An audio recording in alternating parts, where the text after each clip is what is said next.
Hello everyone, I hope you guys are doing well.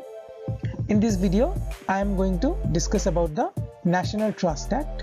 It was established in the year 1999. So this comes as your short note in your DPR, that is Disability Prevention and Rehabilitation. So it is a very important topic for you guys. So without getting any delayed, let's get started.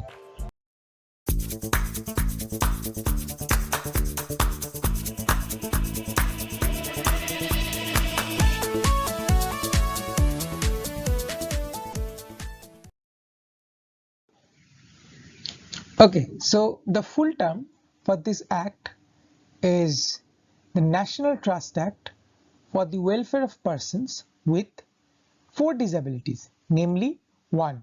Autism, 2. Cerebral palsy, 3. Mental retardation, and 4. And the final one is the multiple disabilities. The National Trust is a statutory body of Ministry of Social Justice and Empowerment, Government of India, set up under the National Trust Act. The National Trust Act is basically has 2 duties.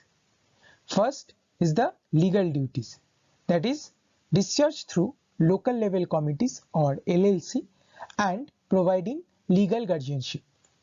The second one is the welfare duties. It is discharged through the scheme. National Trust has a network of more than 550 registered organizations and 628 LLCs at district level. The objectives for the Act are: number 1, to enable and empower PWDs, that is the person with disabilities, to live as independently and as fully as possible within the community. Second, to facilitate equal opportunities, protection of rights, and full participation in society for PWDs. Third one, to extend support to its registered organizations to provide need-based services. Fourth one, to evolve procedures for appointments of guardians and trustees for PWDs. Now, the important points for the Act are: number 1, an Act specially directed to PWDs, and it includes the constitution of trust body at the national level. The Act is applicable for whole India except for Jammu and Kashmir. The part of the Act are the trust. Now this trust is basically the national trust for the welfare of persons with autism, cerebral palsy, mental retardation, and multiple disabilities, constituted under Section 3. Second term is the board. The board signifies the board of trustees constituted under Section 3 of our Constitution. The third is the registered organization. Now it denotes an association of PWD with their parents or voluntary organization under Section 12 of our Constitution. The administrative bodies under the Act are: the first is the registration process. The second is the State Nodal Agency Center, that is the SNAC, State Level Coordination Committee or SLCC. Then the Local Level Committee or LLC. Then Legal Guardians or LG. Then Registered Organizations or RO. Schemes under the NT. I will discuss the important schemes under this Act. The first, DISHA, that is the Early Intervention and School Readiness Scheme. It is basically for the children of age group 0 to 10 years. All the 4 disabilities that I have mentioned previously are covered.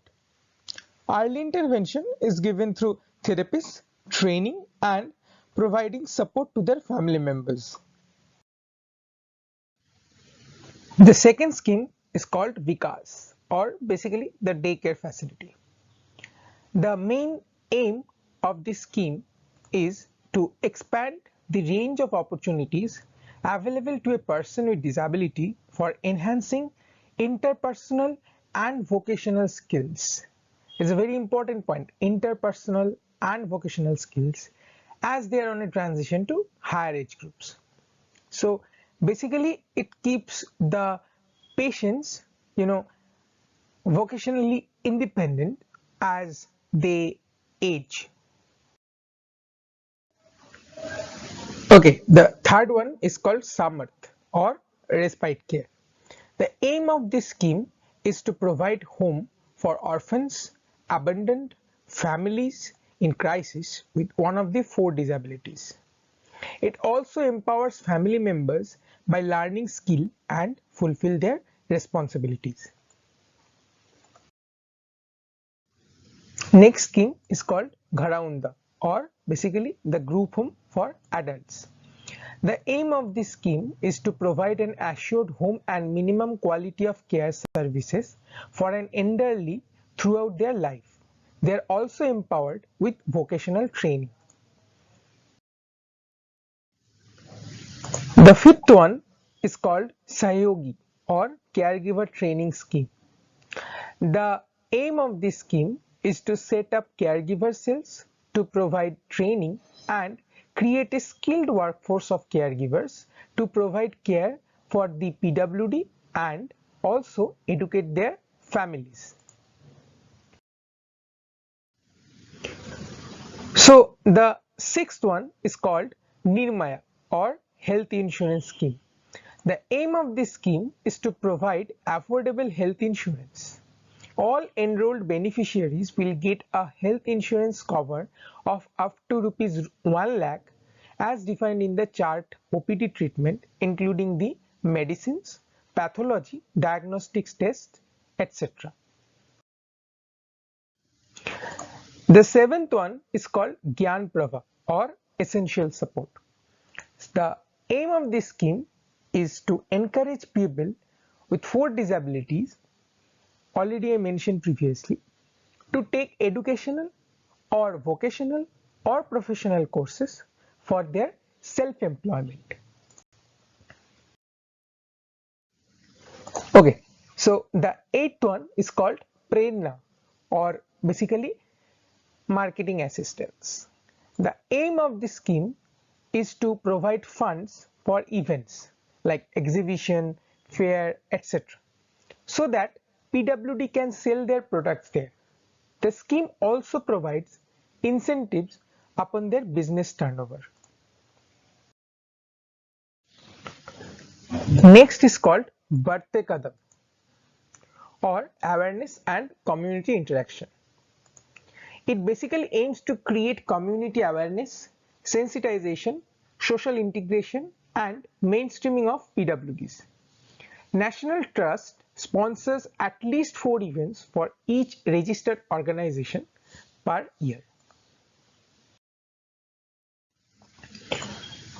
The aids and the assistive devices.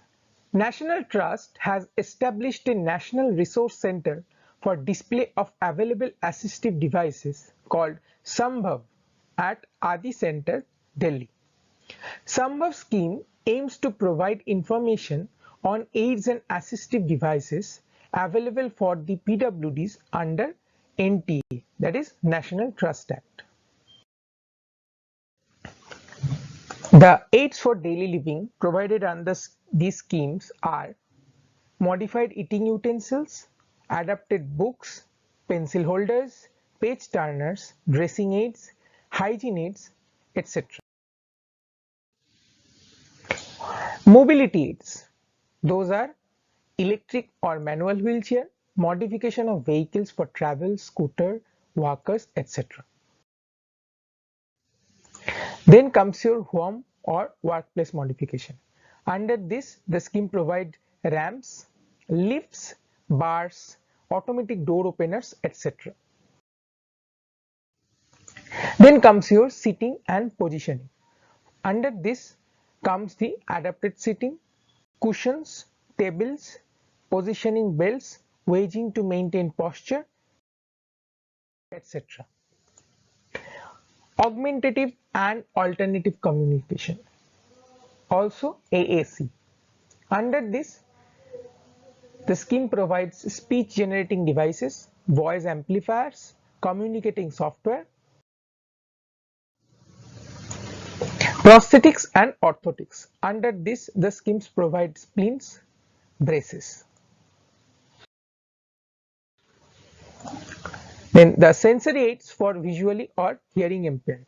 Under this comes magnifiers, pictogram, braille system, large screens, telecommunication outcome devices, etc. And then comes your computer access aids. Under this comes your head sticks, light pointers, touch screens, special software, voice to text software, etc. Then comes your recreational aids.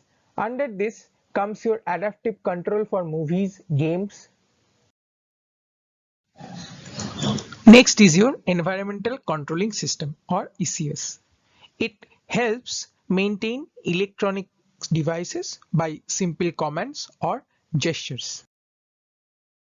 Okay, so that's all for the video, and if you like the video then please like, share and subscribe the channel, and also you can follow my Telegram channel. Link will be given in the description below. Thank you so much for watching.